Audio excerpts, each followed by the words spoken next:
Bismillahirrahmanirrahim. Assalamualaikum warahmatullahi wabarakatuh. Alhamdulillah wassalatu wassalamu ala rasulillah wa la hawla wa la quwwata illa billah. Rabbi shrah li sadri wa yassir li amri wahlul 'uqdatam min lisani yafqahu qawli. Allahumma 'allimna ma yanfa'una wanfa'na bima 'allamtana warzuqna 'ilman nafi'a amin ya rabbal alamin. Hadratal mukarramin, para jamaah sholat duhur musola atau masjid Pak ini? Masjid ya, Masjid Al-Furqan yang semoga selalu dalam lindungan Allah Subhanahu wa taala. Alhamdulillah, puji syukur kehadirat Allah yang mana masih memberikan beribu-ribu kenikmatan pada kesempatan siang hari ini sehingga kita bisa bermajelis, bermuajahah, berkumpul untuk membacakan ayat Allah, berkumpul untuk mempelajari tentang syariat-syariat Allah yang semoga dengan hal itu Allah menurunkan kepada kita rahmahnya, Allah menurunkan kepada kita sakinahnya, Allah menyebut kita di hadapan para malaikat di langit. Amin ya rabbal alamin. Karena Bapak Ibu yang dirahmati Allah, memang kalau di dalam sebuah hadis orang yang mendatangi kajian itu akan diturunkan sakinah sama malaikat. Sakinah itu apa Pak? Ketenangan. Nah, maka Bapak jangan merasa aneh, jangan merasa heran kalau pas kajian itu kenapa kok sangat tenang rasanya. Nah itu. Itu memang diturunkan oleh Allah Subhanahu wa taala. Tapi nggak tahu apakah itu sakinah yang turun dari Allah atau karena capek, nggak tahu lah ya. Tapi intinya akan ada sakinah gitu. Tak lupa sholawat serta salam kita sanjung sajikan ke junjungan kita Nabi Agung Muhammad Sallallahu Alaihi Wasallam dengan penuh harap semoga kita semuanya termasuk umat yang akan mendapatkan syafaatnya di yaumil qiyamah nanti. Amin ya rabbal alamin. Baik, Bapak Ibu yang dirahmati Allah, insya Allah pada kesempatan kali ini kita akan membahas tentang sunnah puasa. Nah, ini sunnah puasa itu berbeda dengan puasa sunnah ya Pak. Kalau puasa sunnah itu puasa-puasa yang hukumnya sunnah. Kalau sunnah puasa itu sunnah yang disunnahkan ketika sedang berpuasa. Nah, paham enggak Pak bedanya? Sunnah sholat dengan sholat sunnah sama atau beda? Beda. Contohnya sholat sunnah, qobliyah, ba'diyah, duha. Kalau sunnah sholat, contohnya membaca doa iftitah, membaca surat setelah Al-Fatihah, membaca zikir. Ya pokoknya selain Al-Fatihah sama takbir sama tahiyat sama salam, itu sunnah. Semua bacaan sholat itu sunnah kecuali takbir, Fatihah, apalagi Pak? Tahiyat akhir, sholawat, tahiyat akhir, kemudian salam. Cuma 5 aja yang wajib. Makanya kalau lagi besok di rest area Pak, sholatnya bergantian, berjejal, apalagi sholat maghrib, atau mungkin lagi di mall, lagi buka bersama sama keluarga, terusnya kok sholatnya ngantri, maka di situ justru lebih baik meninggalkan yang sunnah tadi supaya cepat. Kenapa? Karena kalau kita lama-lama yang ada malah menjadikan orang lain tidak bisa sholat. Menjadikan orang lain nggak bisa sholat itu baik atau buruk Pak? Buruk. Dan lebih baik kita meninggalkan yang buruk dibandingkan mendatangkan yang baik. Karena yang baik juga nggak wajib-wajib amat gitu. Jadi Pak, baca pas sholat, baca surat misalnya An-Naba sama Kulhu, pahalanya banyakan mana Pak? An-Naba kan? Tapi dalam kondisi itu Kulhu lebih banyak pahalanya Pak. Nah, cocok nggak Pak? Ya kebetulan apalnya juga memang Kulhu, kalau An-Naba nggak apal gitu. Iya, jadi ini ya, kita akan membahas tentang sunnah di dalam ibadah puasa. Nah, apa saja? Ada beberapa nanti, Bapak Ibu yang dirahmati Allah. Yang pertama adalah makan sahur dan mengakhirkannya. Nah, itu sunnah daripada puasa yang pertama. Artinya orang kalau mau puasa kok nggak sahur, itu nggak apa-apa. Tapi tetap sunnahnya memakan sahur. Di dalam sebuah hadis dikatakan, bisa next, as-sahuru barokatun fala tad'u tarfa'uhu walau an yarja'a ahadukum jur'ata ma'in fa innallaha wa malaikatahu yusholluna 'alal mutasahhirin. Sahur itu berkah. Ya. Maka jangan kalian meninggalkannya meskipun hanya cuman minum seteguk air saja. Karena Allah dan para malaikatnya itu bersolawat kepada orang yang sahur, Pak. Jadi kalau di Jumatan, Pak, ayatnya gimana? Innallaha wa malaikatahu yusholluna 'alan nabi. Allah dan malaikat bersolawat kepada Nabi. Solawatnya kepada Nabi. Nah, ini sekarang nih, Allah dan Rasulnya bersolawat kepada orang yang sedang sahur. Nah, ini sahur hukumnya sunnah, dan mengakhirkannya itu ada kesunahan berikutnya lagi. Nah, sahur itu mulainya kapan? Waktu sahur itu mulainya kapan? Para ulama mengatakan sahur dimulai dari tengah malam. Jadi kalau misalnya bapak-bapak ini kok lembur atau apa, jam 12, atau mungkin malah kecapean, habis isya langsung tidur, atau mungkin malah habis maghrib ya, habis buka langsung tidur, bangun-bangun udah jam 2. Bangun-bangun jam 2, sholat isya, sholat raweh, habis itu langsung sahur. Habis itu tidur lagi sampai subuh, nggak sahur lagi gitu. Maka itu sudah dikatakan melakukan sahur. Jadi rentan waktunya itu dari tengah malam, ya katakanlah jam 12, jam 1 begitu, sampai jam sebelum subuh, sebelum imsak. Nah, nanti imsak sama subuh itu sudah dibahas kan kemarin, Pak ya. Mulainya puasa itu imsak atau subuh, Pak? Subuh. Berarti kalau sudah imsak tapi belum subuh masih boleh makan nggak? Masih. Tapi kalau sudah subuh padahal makanan belum habis, boleh dilanjutkan nggak, Pak? Kemarin sudah dijelaskan belum itu? Itu penting sekali itu dalam masalah imsak itu. Ketika kita lagi makan sahur, katakanlah ya pakai sate Padang, 7 sudah habis, 2 masih di piring, 1 lagi kita tarik, Pak. Lagi gini adzan subuh. Lanjutkan atau berhenti, Pak?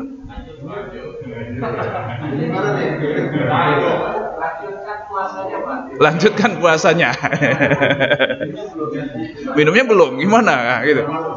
Oke. Ini biasanya terkait masalah ini ada satu hadis yang sangat populer, Pak. Satu hadis yang sangat populer, bunyinya begini, riwayat Abu Dawud.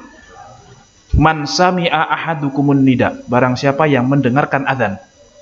Wal ina'u ala yadih, tapi makanannya masih di tangannya, fala yad'hu hatta yaqdiya hajatahu minhu, maka jangan kalian letakkan itu makanan sampai kamu menyelesaikannya. Hadis riwayat Abu Dawud, hadis ini sahih. Lanjut, Pak. Kalau kita lagi makan nih, 7 tusuk masih sudah habis, 1 lagi kita tarik, 2 di bawah.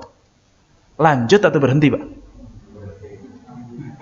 Berdasarkan hadis tadi, jika kalian mendengarkan adzan dan makanan kalian masih di tangan kalian, jangan selesaikan, jangan berhenti, jangan letakkan sampai kalian selesai. Nah, jangan kalian letakkan itu makanan sampai kalian selesai. Kalau dari hadis ini seolah-olah memerintahkan kita untuk lanjut makan. Dan hadis ini sangat masyhur, Pak. Ini agak nyelempang dari sini dulu ya, karena memang ternyata belum disampaikan. Dan ini penting sekali. Seolah-olah ini menjadi dalil bolehnya lanjut makan apa yang masih ada di tangan, Mbak. Berarti kalau yang di meja boleh nggak, Pak? Ya kecuali udah mau sahur nih, piringnya diginiin, gelasnya diginiin kan. Nah, jadi kalau pas ini masih bisa lah gitu. Boleh nggak begitu? Nggak bisa ya, Pak ya. Seolah-olah itu menjadi dalil bolehnya untuk melanjutkan makan sahur meskipun sudah dengar adzan. Tetapi kalau kita cek lagi hadisnya secara lebih detail, hadisnya sahih. Cuman hadis ini bermasalah dari sisi pemahaman. Bukan hadisnya yang bermasalah, tetapi banyak orang yang salah memahami.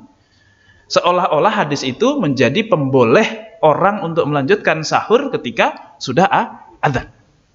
Padahal di dalam hadis ini disebutkan nggak, Pak, itu adzannya adzan apa? Disebutkan nggak? Apakah adzan subuh? Ya bisa jadi memang. Tapi apakah pasti subuh? Belum tentu. Bisa jadi zuhur. Kalau adzannya kok adzan zuhur, berarti ada kaitannya sama puasa nggak, Pak? Bisa jadi adzan maghrib. Apalagi kok hadis lain puasa beduk. Memang ada puasa beduk, Pak ya. Apalagi ada satu hadis riwayat Muslim yang dengan jelas mengatakan begini. Barang siapa yang asya'u ahadikum, makan malamnya, ini sudah disebutkan, Pak. Makan malam kalian kok sudah disiapkan. Dan dikumandangkan azan, entah maghrib entah isya. Maka fabda'u bil asya. Mulailah dengan makan dulu, jangan sholat dulu. Artinya hadis yang menyebutkan tentang makan dan azan itu lebih banyak atau kemungkinan besar adalah hadis yang membicarakan antara makan dengan sholat, bukan makan dengan puasa. Jadi kalau lagi sholat nih, lagi makan nih, kok dengar adzan sholat, lebih baik sholat dulu baru makan atau makan dulu baru sholat, Pak? Makan dulu baru sholat. Karena Ustadz lebih baik makan ingat sholat daripada sholat ingat makan. Cocok, Pak ya? Nah, kalau itu asas yang memang benar, Pak, itu harus dipertahankan kalau itu. Ya, tetapi ya sholat dengan makan, bukan puasa dengan makan. Gitu. Jadi hadis tersebut memang sahih, tetapi tidak ada sedikit pun kaitannya dengan puasa. Bahkan adzan apa di situ juga tidak disebutkan. Jadi kalau kalian lagi makan, kok dengar adzan, lanjut makan. Artinya jangan sholat dulu, tapi makan dulu. Bukan artinya nggak apa-apa, kamu telat sahur nggak apa-apa, bukan itu. Bukan itu, Pak ya. Nah, apalagi Imam Nawawi mengatakan ini. Barang siapa mantola alaihil fajr wa fi famihi ta'amun, barang siapa yang terbit fajar dan di dalam mulutnya ada makanan, falyulaffithu wa yutimmu shaumahu. Maka silahkan keluarkanlah, lepehkanlah, muntahkanlah apa yang di dalam mulut dan silahkan lanjutkan puasanya. Fa ini btala'ahu, kalau dia memaksa untuk menelan apa yang di dalam mulut itu, ba'da ilmihi bil fajri, padahal dia tahu kalau fajar sudah terbit, batala shaumuhu, maka puasanya batal. Wa hadza la khilafa fi, ini tidak ada perbedaan pendapat. Di kalangan ulama 4 mazhab enggak ada perbedaan. Jadi 7 tusuk udah habis, Pak. 1 tusuk lagi kita tarik, 2 tusuk masih di piring. Lanjut atau berhenti, Pak? Loh, kok masih lanjut? Harus berhenti. Kok lanjutkan puasanya, nggak boleh lanjutkan makannya, Pak. Jangankan kok yang di piring, jangankan yang di meja, yang di mulut saja suruh keluarkan. Kenapa? Karena waktu puasa itu jelas, yaitu mulai subuh. Ketika sudah masuk waktu subuh, maka mau nggak mau, Pak, siap tidak siap, dalam kondisi kita tidur ataupun bangun, ibaratnya, maka puasa harus mulai.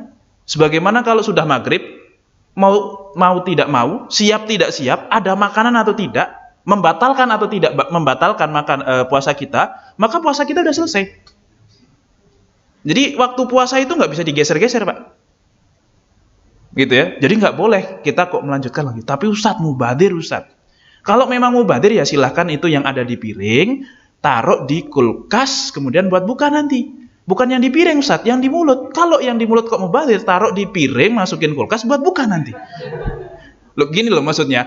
Jangan gara-gara kesalahan kita paksa syariat untuk menyesuaikan dengan kita. Jangan. Kita yang harus menyesuaikan dengan syariat. Begitu. Dan nggak boleh kan kalau misalnya ada, gini dah Ustadz, gimana kalau saya minta 5 menit lagi aja setelah adzan ini, tak saya selesaikan makannya, habis itu minum dan seterusnya, tapi sebagai gantinya nanti pas adzan maghrib saya nggak langsung makan. Saya 5 menit dulu, nunggu 5 menit dulu, baru nanti makan sebagai pengganti yang subuh tadi. Boleh nggak pakai gitu, Pak? Enak aja, emang subuh apaan? Emang puasa apaan? Nggak bisa seperti itu. Gitu ya.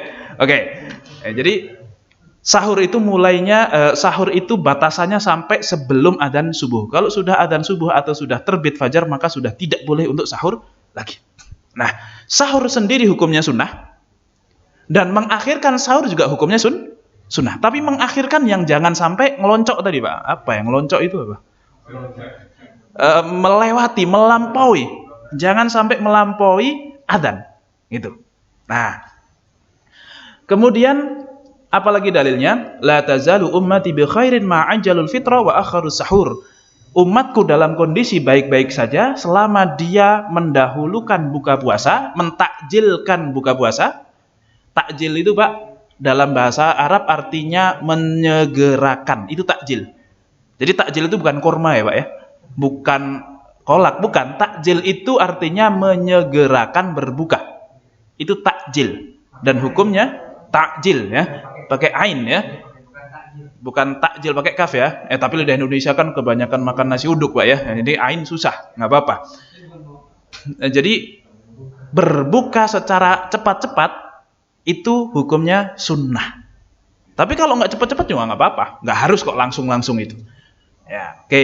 Jadi kesunahan yang berikutnya adalah mengakhirkan sahur dan mengawalkan buka. Mengakhirkan jangan sampai melampaui batas, dan mendahulukan juga jangan 5 menit sebelum adzan sudah buka, itu juga salah gitu ya. Nah itu. Baik.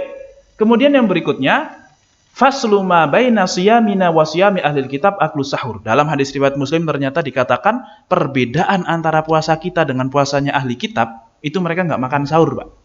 Jadi mereka makan sekali tok. Kalau kita makannya 2 kali, buka dan sahur.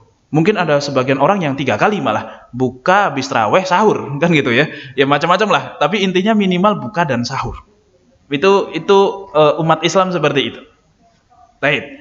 Nah kemudian kalau memang mulainya puasa itu sebelum subuh, nah kenapa kok ada imsak-imsak itu Pak di kita? 10 menit sebelum subuh. Itu dasarnya apa itu?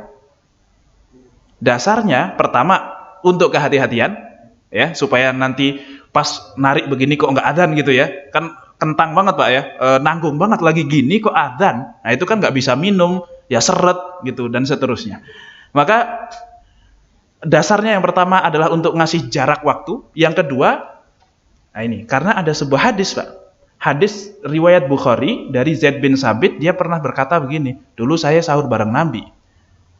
Nah terus ditanya Zaid bin Sabit ini, berapa jarak antara sahurnya Nabi dengan adzan subuh? Maka Zaid bin Sabit bilang qadru khamsina ayah, sekitar 50 ayat. Nah berapa Pak 50 ayat itu? Berapa lama itu Pak? Tergantung ayatnya, gitu ya. Bener sih. Dan tergantung yang baca juga ya Pak ya. Iya, kalau yang baca kita kayaknya lama Pak ya. Tapi kalau seorang hafid yang lancar hafalannya ya cepet gitu. Tapi bukan itu sih poinnya. Poinnya adalah Rasulullah memberikan jarak antara sahurnya dengan adzan subuh. Maka 10 menit, ya gampangnya 10 menit lah gitu. Karena kalau 50 ayat itu ya sekitar setengah juz itu ya sekitar 10 menit. Itu merupakan jarak yang ideal. Jarak yang ideal. Meskipun setelah imsak masih boleh makan sebenarnya.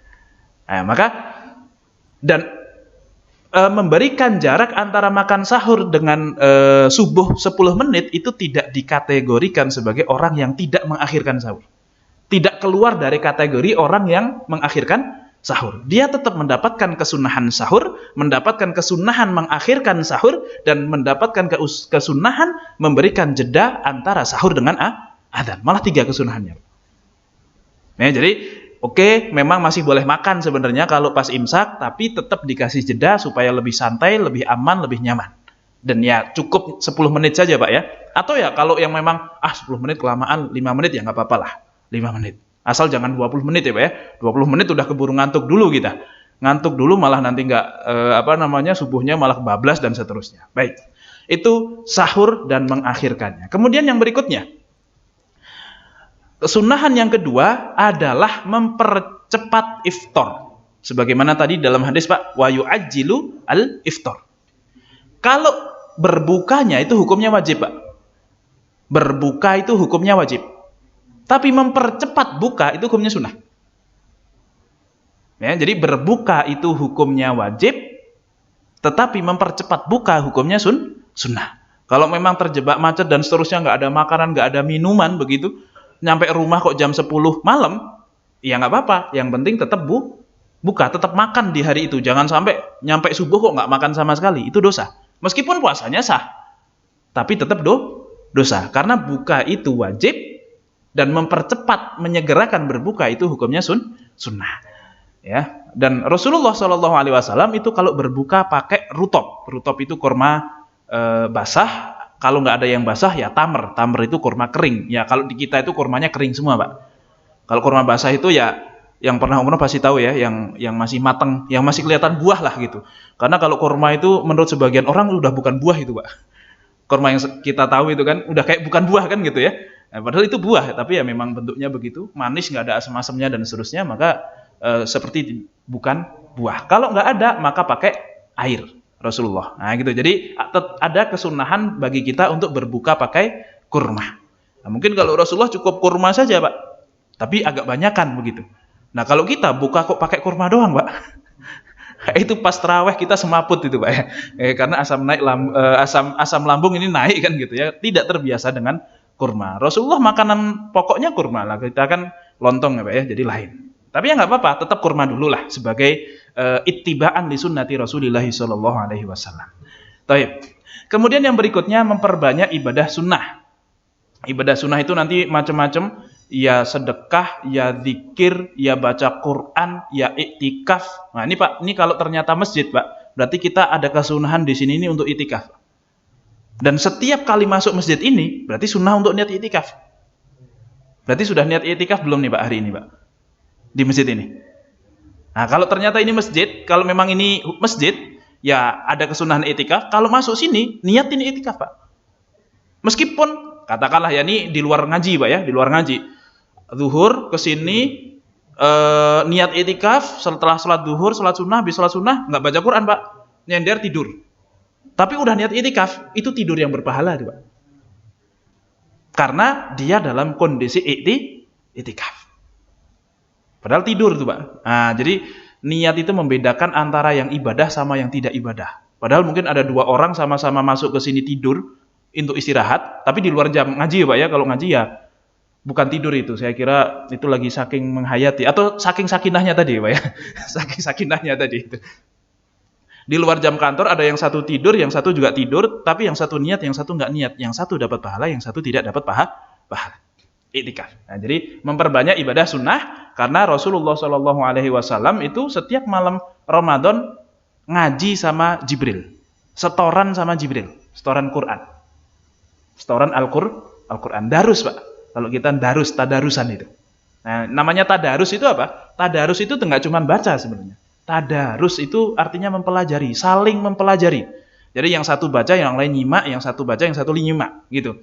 Fayudari suhu, nah, ini saling mempelajari. Jibril baca, Rasul nyimak, Rasul baca, Jibril nyimak. Makanya kalau di kampung kan ngajinya begitu Pak. Bukan masing-masing bawa Al-Quran baca sendiri-sendiri, tapi satu baca, yang lain nyimak, nanti gantian muter. Pakai mic biasanya, dan ada yang ngasih makanan. Nah gitu. Itu kalau di kampung begitu Pak. Nah kalau di Jakarta kan agak jarang yang seperti itu. Nah, fayudari suhu. Tayyib. Dan di dalam kitab Al-Majmu' pun dikatakan demikian, sunnahnya itu ya baca Quran sendiri oke. Tapi selain itu juga kita membaca di hadapan orang ataupun orang membaca di hadapan kita. Dan kita harus punya target nih, kira-kira Ramadan ini khatam berapa kali gitu. Atau ya minimal berapa juz lah dapat. Itu harus punya target. Itu yang pertama. Yang kedua, kalaupun di luar itu, ya mari kita banyak-banyak baca Al-Quran. Jadi pas datang ke sini Pak, yang mungkin rumahnya Depok, rumahnya Tangerang, rumahnya Bekasi, kan ke sini perjalanan lama Pak. Biasanya entah nyetel radio, entah nyetel tape dan seterusnya. Atau mungkin kalau pakai motor sambil ngawang-ngawang nonton mikirin apa dan seterusnya. Nah itu coba sekarang agak ditinggalkan dulu, banyak-banyakin lah baca sholawat kek, baca istighfar kek, baca Quran kek. Ustaz, tapi kalau baca Quran kan nggak bisa megang mushaf, ya pakai hafalan. Ustaz, tapi kan hafalan saya cuma kuliah sampai kulhu gitu. Gimana dong Ustaz? Ya sudah, kuliah sama kulhu itu diulang-ulang sampai bosan Pak. Kalau udah bosan ganti yang lain. Karena mau kuliah, mau kulhu, mau Al-Baqarah, mau ayat kursi, mau Yasin dan seterusnya, itu semuanya Quran, dan setiap satu hurufnya ada 10 pahala kebaikan. Jadi mau baca kulhu diputer-puter terus itu Pak, pahalanya tetap pahala Quran Pak. Gitu. Jadi mari kita manfaatkan betul Ramadan ini. Kalau ada waktu kosong kita isi dengan yang bermanfaat. Sekena-kenanya lah, bisa sholawat ya sholawat, pengen istighfar ya istighfar, pengen tasbih ya tasbih, pengen alhamdulillah ya alhamdulillah. Baca Quran seapal-apalnya lah. Malah bisa buat murojaah juga. Kalau punya hafalan dari At-Takatsur sampai Anas kan lumayan, nanti bisa jadi imam tarawih Pak.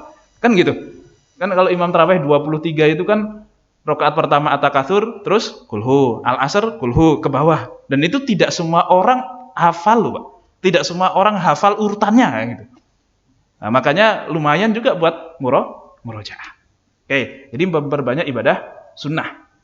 Dan Rasulullah itu dikatakan orang yang paling dermawan, yang di dalam hadis Bukhari Muslim, next, orang yang paling dermawan, sangat dermawan, dan paling dermawannya itu ketika Rasulullah SAW bulan Ramadan. Bahkan dikatakan sampai melebihi angin yang berhembus, Pak. Artinya begini, kalau misalnya ada seorang yang datang ke kita, teman kita ya Pak, teman kantor gitu, datang ke kita bawa jaket bagus. Nah, terus diaruh-arui apa ya, di komen nih sama temennya, wih jaketnya bagus nih. Itu kalau Rasulullah langsung, oh mau, langsung dikasih Pak. Oh itu saking luar biasanya nih. Tapi kalau bapak-bapak di sini ya nggak usah sampai segitunya lah gitu ya.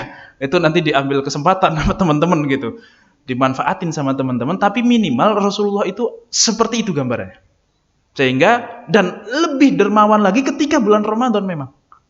Jadi kalau kita kok sedekah rajinnya itu pas Ramadan, di luar Ramadan ya nggak terlalu rajin, wajar Pak.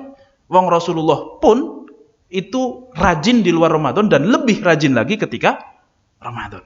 Artinya kalau ada perbedaan antara Ramadan dan di luar Ramadan itu sangat wajar.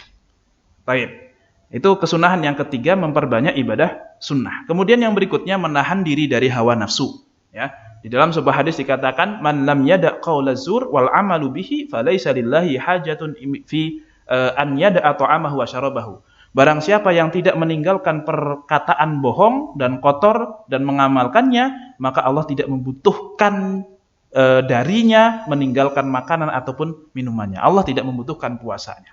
Karena memang puasa dari makan dan minum itu adalah puasa melatih fisik kita. Menahan diri dari makan dan minum itu melatih fisik kita. Sehingga kalau kita bisa menahan makan dan menahan minum, insya Allah tubuh kita akan sehat. Akan kayak direset ulang, Pak. Itu kalau fisik, kalau kita hanya meninggalkan makan dan minum. Tetapi selain itu kita juga harus meninggalkan kata-kata buruk, tinggalkan ghibah, tinggalkan apapun lah yang mengotori diri kita, mengotori hati kita, dan itu memang tidak membatalkan puasa. Orang bohong pas puasa itu batalin puasa nggak Pak? Tidak membatalkan puasanya, tapi bisa membatalkan pahalanya. Gibahin orang, apalagi gibahin ustadznya kan gitu ya, pas ceramah ini lama banget ustadz misalnya begitu, digibahin ustadznya Pak, itu membatalkan puasa nggak itu? Tidak membatalkan, tetapi bisa membatalkan pahala dari puasa. Maka harus kita menahan diri dari hawa nafsu. Baik. Yang berikutnya sholat sunnah diperbanyak ya, apapun itu termasuk tarawih, tahajud dan witir. Tarawih adalah sholat sunnah yang khusus di bulan Ramadan, sedangkan tahajud dan witir itu sholat yang tidak hanya di bulan Ramadan saja, tetapi ada di bulan-bulan lainnya juga. Makanya kalau mau sholat witir Pak, itu ya di bulan lainnya juga dikerjakan. Dan sholat witir itu memang paling afdol dikerjakan di sepertiga malam terakhir. Dan kalau bisa, dijadikan sholat yang paling terakhir kita lakukan. Itu kata Nabi begitu. Ij'alu akhira sholatikum al-witro. Jadikanlah sholat terakhir kamu itu sholat witir. Kecuali pas Ramadan. Karena ada sebuah hadis, barang siapa yang sholat berjamaah bersama imam, yang qiyamul lail bersama imam, sampai imam selesai, maka dia seperti qiyamul lail sepanjang malam. Jadi, meskipun witir itu sebaiknya di paling ujung, tetapi karena ada hadis yang begitu, barang siapa yang berjamaah bersama imam sampai selesai imamnya, kita baru juga keluar dari masjid tersebut, maka akan dapat pahala seperti qiyamul lail secara penuh. Maka nggak apa-apa meskipun witir itu tidak dijadikan paling ujung, tidak masalah. Nah terus kalau mau tahajud gimana? Ya tahajud aja. Jangan witir lagi tapi Pak. Karena tidak boleh ada 2 witir dalam satu malam. Nah, terus kalau hari-hari biasa nih kan agak susah bangun pagi Pak ya. Bangun sebelum subuh itu kan susah. Kecuali kalau lagi champion. Nah, itu agak gampang itu. Nah, terus bagaimana witirnya? Ya udah, kalau memang susah untuk witir di sepertiga malam terakhir, ya witir setelah Isya. Habis sholat Isya, ba'diyah 2 kali, habis itu sholat witir. Kalau bisa 3 kali bagus, kalau enggak sekali lah minimal. Nah itu kalau bisa diistiqomahkan luar biasa. Karena witir itu merupakan sholat yang paling utama. Sholat yang bisa kita lakukan harian yang paling utama itu witir. Sholat sunnah fajar itu kalah sama witir. Sholat sunnah fajar kalah sama witir. Nah ini, makanya luar biasa. Oke, memang paling afdol sholat witir adalah sepertiga malam dan paling dijadikan paling ujung sholat. Itu yang paling afdol memang Pak. Tapi seafdol-afdolnya sholat witir di akhir malam, tetap Pak lebih afdol sholat witir yang dikerjakan Pak. Nah itu. Jangan sampai sholat witir, wah pengennya saya di akhir malam. Tapi nggak pernah dikerjakan, cuma jadi wacana Pak. Iya kan Pak ya? Lebih baik ba'da isya sekali tok, 1 rakaat tok, tapi dikerjakan secara rutin itu tetap lebih bagus. Baik. Ya. Kemudian yang berikutnya doa iftar. Nah, ini ada 2 doa dan dua-duanya dhaif, Mbak. Dua-duanya dhaif, tapi dua-duanya disarankan oleh ulama. Yang pertama adalah Allahumma laka sumtu wa ala rizqika aftartu, ya. Itu hadis riwayat Abu Dawud dan hadis ini mursal, artinya Mu'ad bin Zahroh itu tidak bertemu dengan Nabi, tapi dia meriwayatkan dari Nabi. Artinya itu adalah perkataan, kalaupun bukan dari Nabi, berarti dari perkataan Mu'ad bin Zahroh. Artinya dia seorang tabi'in. Ya nggak apa-apa juga kita membaca doa dengan doanya tabi'in, nggak masalah. Ada juga riwayat yang mengatakan itu mauquf. Mauquf itu dari perkataan sahabat. Ya nggak apa-apa juga kan. Itu mencontoh sahabat Nabi. Allahumma laka sumtu wa bika amantu ala rizqika aftartu dan seterusnya. Kemudian yang berikutnya, dhahabat dhama'u wabtalatil uruqu wa thabatal ajru insyaallah. Ini juga hadis riwayat Abu Dawud dan ini hadisnya dhaif. Jadi sama-sama dhaif artinya ya sudah. Bahkan ulama-ulama itu mengatakan bacanya bismillahirrahmanirrahim, Allahumma laka sumtu wa bika amantu ala rizqika aftartu, dhahabat dhama'u wabtalatil uruqu wa thabatal ajru insyaallah. Itu yang paling pamungkas itu tuh Pak. Tapi kalau memang udah keburu lapar Pak, bismillahirrahmanirrahim, dah. Ya selesai juga sih sebenarnya, nggak apa-apa juga gitu ya. Artinya jangan terlalu jangan terlalu saklek lah yang seperti ini ternyata doif semua kok gitu. Tiwas kita bela mati-matian salah satu doa, ternyata semuanya doif gitu. Baik. Yang berikutnya ada sebuah hadis disunnahkan untuk berdoa ketika iftar. Kalau tadi kan doa ketika iftar. Nah, lisoimi inda iftarihi da'watun mustajabatun. Bagi orang yang berpuasa, ketika berbuka itu adalah waktu yang mustajab untuk berdoa. Artinya, kalau mau doa-doa yang lain silahkan di situ, Pak. Minta naik jabatan, minta dapat mobil baru, minta dapat anak baru, minta dapat pokoknya baru-baru lah gitu ya. Minta apapun gitu di situ silahkan. Monggo silahkan, karena itu adalah waktu yang mustajab. Nah, itu adalah beberapa kesunahan di dalam puasa Ramadan. Baik, Bapak Ibu yang dirahmati Allah, kita akan lanjutkan dengan sholat tarawih karena memang judulnya adalah sunnah puasa dan sholat tarawih. Sholat tarawih nanti ada beberapa hal. Ini saya akan jelaskan secara lebih cepat saja. Yang pertama, sholat tarawih secara pengertian. Next. Dia adalah qiyamul lail di bulan Ramadan yang dilakukan 2 rakaat dan ulama berbeda pendapat terkait berapa jumlah rakaatnya. Tapi 2 rakaat. Ini 4 madhab yang teknis pengerjaan sholat tarawih itu Pak. Menurut madhab Syafi'i wajib 2 rakaat. Jadi kalau ada orang sholat tarawih kok 4 rakaat, itu sholatnya sah, tapi tidak sah disebut tarawih. Sholatnya sunnahnya sah itu. Dianggap sebagai sholat sunnah, tapi tidak sah dianggap tarawih. Karena nanti ada hadis sholatul laili mathna. Sholat qiyamul lail itu ya 2 rakaat memang. Tuh, tapi kalau mazhab Maliki, sholat tarawih kok 4 rakaat tetap sah tetapi makruh. Sunnahnya tetap 2 rakaat. Kalau mazhab Hanafi mengatakan sah sholat tarawih 4 rakaat, 2 rakaat sama. Nah, jadi memang ada perbedaan pendapat. Ya, jadi paling aman memang 2, tapi kalau mau ringkes ya 4 nggak apa-apa juga. Gitu. Selain itu, tentu yang sholat sama-sama rakaatnya, katakanlah sama-sama 8 rakaat. Orang yang sholat 8 rakaat dengan 4 kali salam, dengan 2 kali salam, tentu secara perbuatan, secara amalan lebih banyak yang 4 kali salam. Karena dia tahiyatnya jadi 4 kali, karena dia salamnya jadi 4 kali, takbiratul ihramnya juga jadi 4 kali, kan jadi memperbanyak amalan. Maka di situ saja sudah nampak lebih afdol yang 2. Nah, terus bagaimana dengan hadis itu, Ustaz? bahwa Rasulullah itu digambarkan oleh Aisyah kalau sholat malam 11 rakaat 4 kali istirahat, 4 kali istirahat, baru 3 kali. Maka para ulama mengatakan begini, 4 kali istirahat, 4 rakaat istirahat itu bukan berarti 4 rakaat salam. 2 rakaat salam lanjut, 2 rakaat salam istirahat. Istirahat itu benar-benar istirahat. Yang ngapain gitu kan? Zikir, baca Quran dan seterusnya. Habis itu lanjut lagi sholat 4 rakaat lagi, tapi 2 salam, 2 salam. Berhenti lagi, habis itu 2, 1 begitu. Jadi hadis yang 4-4-3 tadi, itu 4-4-3 itu formasi ini Pak ya, formasi apa namanya? Formasi tarawih ya Pak ya. Formasi sholat qiyamul lail itu. Nah, itu maksudnya seperti itu. Baik.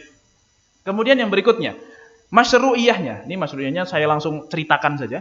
Hadis riwayat Bukhari Muslim, hadisnya panjang. Intinya pada suatu ketika di bulan Ramadan, ini dikatakan Ramadan terakhir, Rasulullah itu di hari pertama keluar rumah, Pak. Keluar rumah, kemudian sholat di Masjid Nabawi. Dia nggak ngajak-ngajak sih, tetapi tiba-tiba para sahabat pada ikut jamaah saja. Hari pertama. Akhirnya pulang Rasulullah. Setelah selesai. Habis itu hari kedua Rasulullah datang lagi. Untuk sholat lagi. Dan para jamaahnya lebih banyak lagi. Nah ternyata di antara jamaah itu ada yang nge-broadcast lah, ada yang dan seterusnya gitu. Jadi sahabat-sahabat yang lain jadi pada ikut juga, pada tahu, pada ikut. Makin rame. Rasulullah sampai selesai itu, pulang lagi. Selesai. Hari ketiga Rasulullah datang lagi di Ba'da Isya itu. Untuk sholat lagi dan jamaahnya sangat luar biasa banyak. Ya udah, Rasulullah sholat tarawih sampai selesai, habis itu pulang. Hari keempat, Rasulullah ternyata nggak keluar rumah Pak Ba'da Isya. Padahal sahabat yang ngantri, yang nunggu sudah sangat ramai. Sampai benar-benar malam, akhirnya mereka sholat sendiri-sendiri dan seterusnya. Dan ketika subuh, Rasulullah baru memberikan klarifikasi. Baru konferensi pers itu subuh-subuh gitu Pak. Ibaratnya, saya tahu kalian itu semalam pada nungguin saya kan. Tapi sengaja saya nggak keluar, takut tarawih ini nanti diwajibkan. Nah, mungkin itu Pak, kenapa banyak orang kok yang tarawihnya hari pertama, kedua, ketiga tok. Itu mungkin itu kali ya. Takut wajib gitu kali ya. Mungkin itu dasarnya. Tapi itu hadisnya sih bener Pak ya. Cuman cara penyimpulannya itu yang masalah itu.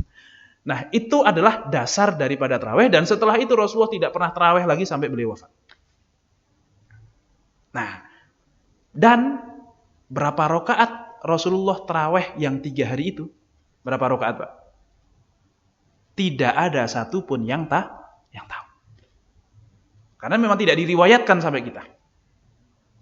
Satu-satunya riwayat adalah ketika sudah sampai Umar bin Khattab. Jadi pas Abu Bakar, Rasulullah wafat, pas Abu Bakar tidak hanya melanjutkan saja. Jadi setelah Rasulullah itu nggak keluar lagi, akhirnya para sahabat ya tetap datang, tapi sholatnya masing-masing. Sholatnya masing-masing gitu ya. Ada yang jamaah, beberapa satu kelompok jamaah. Mungkin ada yang suka tim bacaan panjang ya bacaan panjang. Ada yang kuliah kulhu gitu. Wis pokoknya masing-masing gitu Pak di masjid itu. Sehingga agak berantakan. Tetapi ya nggak apa-apa. Memang di zaman Rasulullah juga tidak dikumpulkan. Abu Bakar biasanya begitu. Sampai Abu Bakar wafat, masa Umar lah. Masa Umar melihat kok begitu ya? Maksudnya semakin banyak orang yang sholat, jamaahnya makin banyak. Di sini ada satu kelompok jamaah, di sana jamaah, di sini jamaah, di sini jamaah. Akhirnya kan nggak enak banget Pak. Yang ini baru ghairil maghdubi alaihim waladdallin amin. Yang sana sudah Allahu Akbar. Nah takutnya yang baru Allahu Akbar begini nanti malah rukuk kan gitu. Jadi rancu, nanti takutnya itu rancu. Akhirnya dikumpulkan jadi satu. Imamnya ditunjuk Ubay bin Ka'ab. Beliau itu salah satu penulis wahyu. Beliau adalah ya pokoknya ahli Quran banget begitu. Dia ditunjuk menjadi imam dan jumlahnya adalah 20 rakaat. Itulah yang terekam dari sisa-sisa 3 harinya Nabi itu ya itu. Nah, nggak tahu 20 rakaat itu dari mana. Bisa jadi itu memang yang selalu dilakukan sejak zaman Nabi. Bisa jadi. Itu bukan karangan Umar. Bisa jadi memang itulah yang dilakukan sejak zaman Nabi. Bisa jadi. Tapi ya belum tentu juga.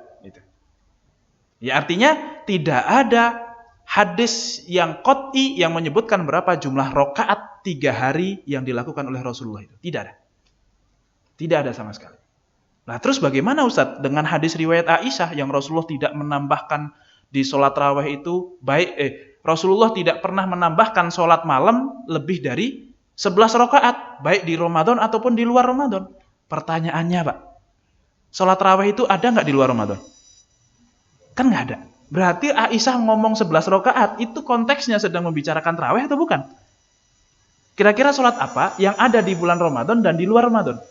Yang jumlahnya 11 rakaat, apa Pak? Sholat witir. Maka para ulama 4 mazhab itu Pak, tahu hadis itu, riwayat Bukhari Muslim itu tahu. Tetapi tidak ada satupun dari mereka yang memasukkan ke bab tarawih. Karena memang syariat tarawih itu ya muncul dari yang 3 harinya Rasulullah itu. Bukan keseharian yang dilakukan oleh Rasulullah diceritakan oleh Aisyah, bukan yang itu. Makanya kok bisa sih, kan hadisnya riwayat Bukhari Muslim dan dikatakan 11 rakaat. Tapi kenapa para ulama kok semuanya 20? Ya karena memang yang 11 itu ngomongin witir. Itu loh Pak. Jadi gitu nih. Jadi jangan sampai kita miss. Wah, ini kayaknya lebih sahih yang 11 deh. Enggak juga, Pak. Kalau ngomongin tarawih ya, Pak ya, justru malah 20 yang ada dasarnya. Karena dari Umar bin Khattab, yang Umar bin Khattab itu meneruskan kebiasaannya Abu Bakar, dan Abu Bakar itu bedanya cuma dikumpulkan jadi satu, dan Abu Bakar meneruskan dari Rasulullah yang 3 hari. Ya kemungkinan 20 itu dari Rasulullah itu memang. Cuman itu masih kemungkinan. Bisa difahami Pak ya? Nah, cuman kalau saya pribadi Pak, apalagi melihat kondisi orang-orang perkotaan, orang yang kerja nyampe rumah mungkin ya Isya itulah nyampe rumah, udahlah 11 sajalah. Karena memang Imam Suyuti mengatakan tidak ada batasan sebenarnya. Sebagaimana Rasulullah tidak ada di dalam syariat tidak ada batasannya, ya sudah nggak usah dibatasi. Karena ada yang ya itu, jangan sampai kok kita mengatakan yang 11 rakaat lebih sunnah, itu agak kurang tepat. Kalau mau 11 saja. Tapi nggak usah bilang yang 11 lebih, nah gitu loh.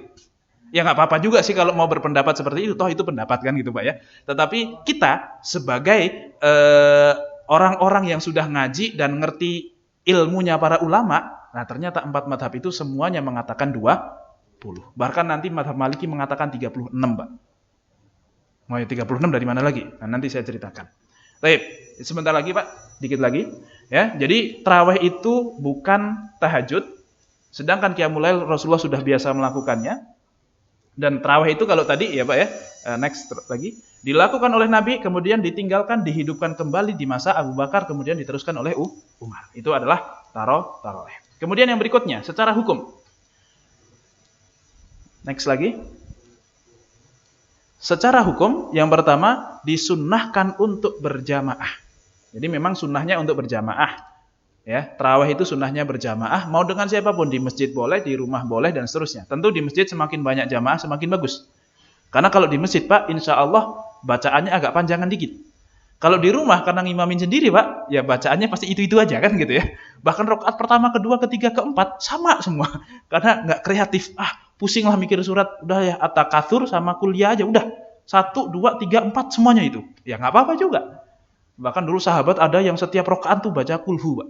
Sahabat loh ini kelasnya, baca kulhu terus. Pas ditanya, kamu kenapa kok baca kulhu terus gitu? Rasulullah menanyakan demikian karena ada yang laporan. Wahai Rasul, itu ada orang ngimamin kita, kalau baca surat pasti kulhu terus. Dilaporkan sama Rasulullah. Akhirnya Rasulullah manggil itu orang. Kamu kenapa kalau sholat kok bacanya kulhu terus? Ya Rasulullah, karena saya sangat cinta terhadap surat kulhu ini. Maka apa kata Rasulullah? Cintamu kepada kulhu menyebabkan Allah cinta sama kamu, Pak.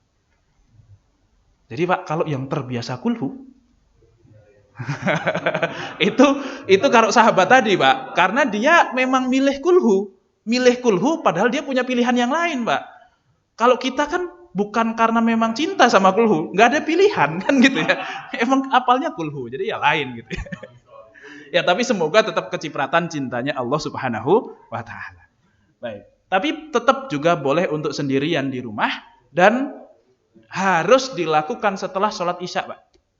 Jadi kita harus sholat Isya dulu baru boleh tarawih. Kalau kita telat gimana? Kalau kita telat kita sholat Isya dulu. Meskipun imam sudah mulai tarawih, kita harus sholat Isya dulu. Terus gimana? Ya sudah sholat Isya di situ berjamaah dengan tarawih, nggak apa-apa. Imamnya sholat wajib, sholat sunnah, makmumnya sholat wajib, itu sah.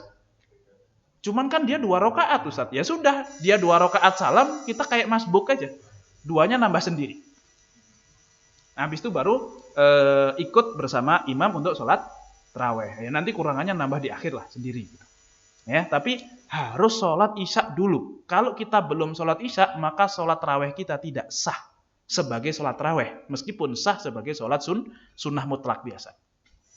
Gitu ya. Jadi syaratnya qiyamul lail adalah sudah sholat isya. Bukan sudah masuk waktu sholat isya, tapi kitanya harus sudah sholat isya. Baik. Kemudian yang berikutnya, tetap disunnahkan untuk membaca ini Pak, doa iftitah. Misalkan kok 20 rakaat, ya 10 kali salam, ya 10 kali kita disunahkan baca doa iftitah. Wah, lama dong. Ya bacanya yang pendek-pendek aja. Allahu akbar kabira walhamdulillahi katsira wa subhanallahi bukratan wa asila. Titik. Itu satu doa iftitah cukup itu, Pak. Dengan itu saja cukup. Bahkan gara-gara doa iftitah itu, Pak. Gara-gara doa iftitah itu ada, jadi itu adalah doa iftitah yang tidak diajarkan oleh Rasulullah. Nah, suatu ketika Rasulullah itu lagi sholat begitu, terus di belakang ada yang doa begitu, tapi ya tentu nggak ada yang dengar, Rasulullah pun nggak dengar, tapi dikasih tahu malaikat. Ya, Rasulullah itu melihat kok pintu langit terbuka, kenapa ini? Malaikat ngasih tahu ada yang baca doa itu. Nah, terus ditanya, siapa yang tadi sholat sholat doa iftitahnya baca Allahu akbar kabira walhamdulillahi katsira wa subhanallahi bukratan wa asila. Siapa? Itu semuanya pada takut tuh, Pak, untuk ngaku. Ya, karena agak dimarahin gitu ya. Terus ada yang dengan takut-takut, "Saya Rasulullah." "Oh iya, kamu. Gara-gara kamu membaca doa itu pintu langit terbuka." Padahal dia tidak diajarin oleh Nabi itu, Pak. Jadi kadang ada beberapa doa yang tidak diajarkan oleh Nabi, tapi justru khasiatnya luar biasa. Yaitu bisa membuka pintu langit. Makanya kalau kita doa iftitah itu kan biasanya itu, Pak ya, Allahu akbar kabira walhamdulillahi katsira. Tapi apakah buka pintu langit atau tidak? Nah, itu Allahu a'lam. Kalau sahabat itu yang baca buka pintu langit, kalau kita yang baca entah apa yang terbuka, kan gitu, Pak ya. Tapi ya tafaulan kepada sahabat tersebut. Nah, kita tetap disunahkan untuk baca doa iftitah berapa jumlah sholat kita. Taib. Kemudian untuk jumlah rakaat, ya, kalau Imam Suyuti tanpa batasan, jumhur ulama 4 madhab itu 20 rakaat, ada yang mengatakan 36 rakaat itu sebagian madhab Maliki. Kenapa kok bisa 36? Karena begini, Pak. Tadi dikatakan bahwasanya sholat malamnya Rasulullah itu secara salam berapa rakaat salam, Pak? 2 kali salam. 2 rakaat salam. Setiap 2 rakaat salam dan setiap 4 rakaat istirahat. Berarti kalau 10 rakaat berapa kali salam? 10 kali salam, berapa kali istirahat? Setiap 4 istirahat, 4 istirahat, 4 istirahat, 4 istirahat. Kan ada bagi 5, Pak ya? Berarti ada 4 kali istirahat. Nah, orang Mekah, Pak, istirahatnya orang Mekah, sholat tarawih 2 rakaat salam, istirahat. Ngapain? Tawaf. Tawaf 7 keliling, habis itu lanjut lagi sholat tarawih 4 rakaat, tawaf lagi. Istirahatnya itu dengan tawaf. Nah, Imam Malik ini orang Madinah. Orang Madinah nggak bisa tawaf, Pak. Nggak ada Ka'bahnya kan? Terus, wah, enak banget orang Mekah. Setiap ba'da tarawih 4 rakaat mereka bisa istirahat dengan cara tawaf. Kita nggak bisa. Ya sudah, 4 rakaatnya atau tawafnya yang dilakukan orang Mekah itu kita ganti dengan 4 rakaat. Kan berarti tawafnya berapa kali, Pak, tadi? 4 kali. Nah, 4 kali tawaf ini diganti dengan masing-masing tawaf 4 rakaat. Berarti berapa kali, Pak? 4 tambah kali 4, 16. Maka 20 tambah 16, 36. 36 rakaat itu dari situ. 20-nya tarawih, 16 rakaatnya itu pengganti daripada tawaf. Dan itu pertama kali dilakukan oleh Umar bin Abdul Aziz. Tahu, Pak ya? Umar bin Abdul Aziz, seorang khalifah yang secara durasi cuma 2 tahun 3 bulan, tapi di kepemimpinan dia tidak ada satupun orang yang berhak menerima zakat. Karena udah kaya semua, Pak. Bahkan mereka semuanya wajib zakat. Coba, durasinya sebentar tapi kontribusinya luar biasa. Nah, itulah, kita tuh harusnya seperti itu, Pak. Durasinya sebentar tapi kontribusinya luar biasa. Sholat kita bentar aja, Pak, nggak usah lama-lama. Tapi kontribusinya untuk memperbaiki kehidupan kita di luar sholat itu harus luar biasa. puasa kita yang sebulan ini diharapkan bisa memperbaiki kehidupan kita selama 1 tahun ke depan. Jadi nggak penting durasi lama, yang penting kontribusi. Baik.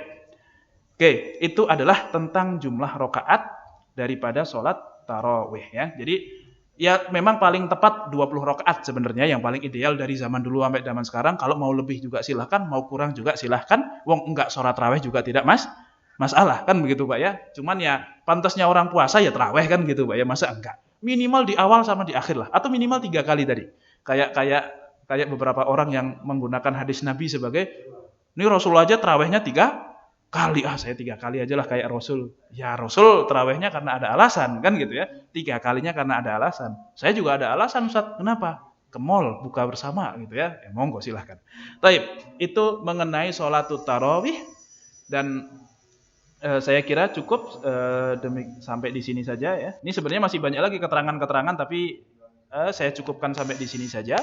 Semoga bisa menambah wawasan kita, bisa menambah kualitas ibadah kita, dan menambah keistiqomahan kita di dalam beribadah. Mungkin cukup itu dari saya, kurang lebihnya mohon maaf.